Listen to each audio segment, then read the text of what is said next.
जय गुरुदेव। एक बार स्वामी जी महाराज ने सत्संग सुनाते हुए कहा, यह जीवात्मा 4 शरीरों में बंद है। स्थूल लिंग, सूक्ष्म और कारण शरीर। स्थूल कपड़ा यह मनुष्य शरीर है। स्वर्ग वैकुंठ में जीवात्मा लिंग शरीर धारण करती है। उसके ऊपर में सूक्ष्म, फिर और ऊपर ब्रह्मा पद में कारण शरीर। इन चारों शरीरों से अलग होने पर जीवात्मा अपने वास्तविक प्रकाशमय रूप में आ जाती है। जीवात्मा, जिसे सूरत भी कहा जाता है, इस मनुष्य शरीर में दोनों आँखों के पीछे बैठी है।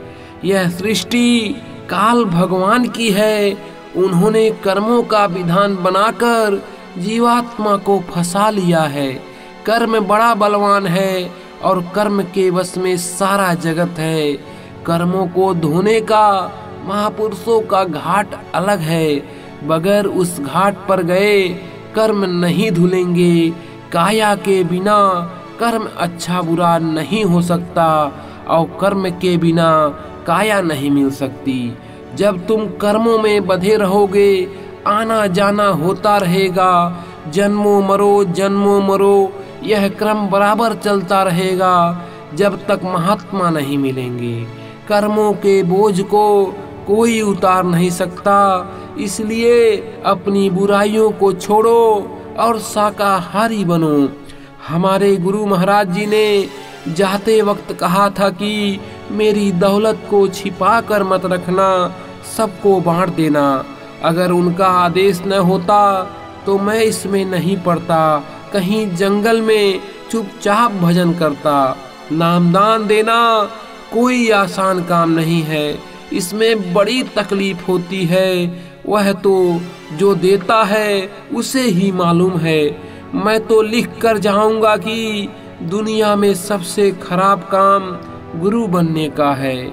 मैं बराबर कह रहा हूँ कि इस समय पर हिंसा बहुत हो रही है। सूअर को दौड़ा कर पकड़ते हैं और उसे उल्टा कर टांग कर नीचे आग लगा देते हैं। इतनी क्रूर हत्या तुम ऐसी जगह पर खाओगे तो तुम्हें पाप लगेगा।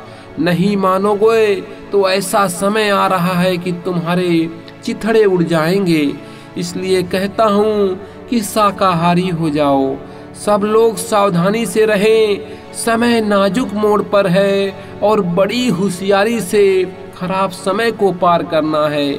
सब लोग मेहनत ईमानदारी से अपना अपना काम करें, उसके बाद भजन करें। समय खराब मत करें। समय के अनुकूल चलोगे तो ठीक रहेगा। युग का परिवर्तन होने जा रहा है। इसी कलयुग में कुछ समय के लिए सतयुग आ रहा है। युग का परिवर्तन होगा, महान शक्तियों का प्रादुर्भाव होगा। ईश्वरीय शक्तियों का सारी मानव जाति पर असर होगा। सबके हृदय में नई लहर का जागरण होगा और यह लहर भारत से उठती हुई पूरे विश्व को प्रभावित करेगी। मैंने पहले भी कहा था कि दिल्ली की भूमि पर बैठकर कोई भी शासक जनता को खुशहाल नहीं बना सकता। दिल्ली से दूर एक झोपड़ी बनाकर जनता के हित की बातें करें तो आपके दिमाग में इतना बड़ा विज्ञान खुल जाएगा जिससे भारत खुशहाल हो जाएगा। जीवन संयमित होगा तभी तुम्हारा स्वास्थ्य ठीक रहेगा और आध्यात्मिक उन्नति होगी। शक्ति यदि पानी की तरह बर्बाद होगी तो तुम भजन में तरक्की नहीं कर पाओगे। दफ्तर का काम मेहनत और ईमानदारी के साथ करो। जो पैसा मेहनत और ईमानदारी का नहीं है उसे परिवार पर खर्च ना करो। परमार्थ के रास्ते में हर तरह से सावधानी बरतनी पड़ती है। भले ही 20 मिनट आधा घंटा बैठो मगर कोई कमाई कर लो। सांसों की पूंजी थोड़ी बची है। सारे विश्व में एक धार्मिक वैचारिक क्रांति फिर से उठ खड़ी होगी और विश्व के सारे मुल्कों का हर मानव भगवान को मानने लगेगा। ऐसा ऊपर से आदेश प्राप्त हो रहा है कि लोगों को बता दो कि सारा विश्व भगवान को मानेगा। जो नास्तिक से नास्तिक लोग हैं वो भी भगवान को मानने लगेंगे। आप तो धर्म देश के रहने वाले हो, यहाँ तो धर्म का अड्डा ही है। दूसरे देशों में भोग भोगने के लिए जन्म दिया गया है और आपको कर्म करने के लिए जन्म दिया गया है। भोग भूमि और कर्म भूमि में बड़ा अंतर है। जब कर्म भूमि को भोग भूमि बना दिया जाए तो परिवर्तन होगा, वह रुक नहीं सकता। एक एक बात बाबा जी की आपके सामने आएगी, यह मैं जानता हूँ। हमारी सब बातों को तुम समझ नहीं सकते हो, वह तो अलग बात है, लेकिन बात जो है वह सही है, अपनी जगह पर है, वह होकर रहेगी।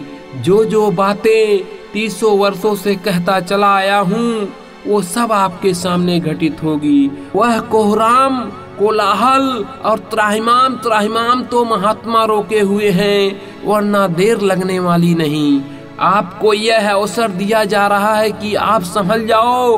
भगवान से प्रार्थना की जा रही है कि थोड़ा समय और दे दो, जिससे यह सब के सब संभल जाएं। नहीं तो गठरी बंधने में कोई देर नहीं है, पलक के मारते में गठरी बज जाती है, आदमी का नाम निशान खत्म हो जाता है। जय गुरुदेव।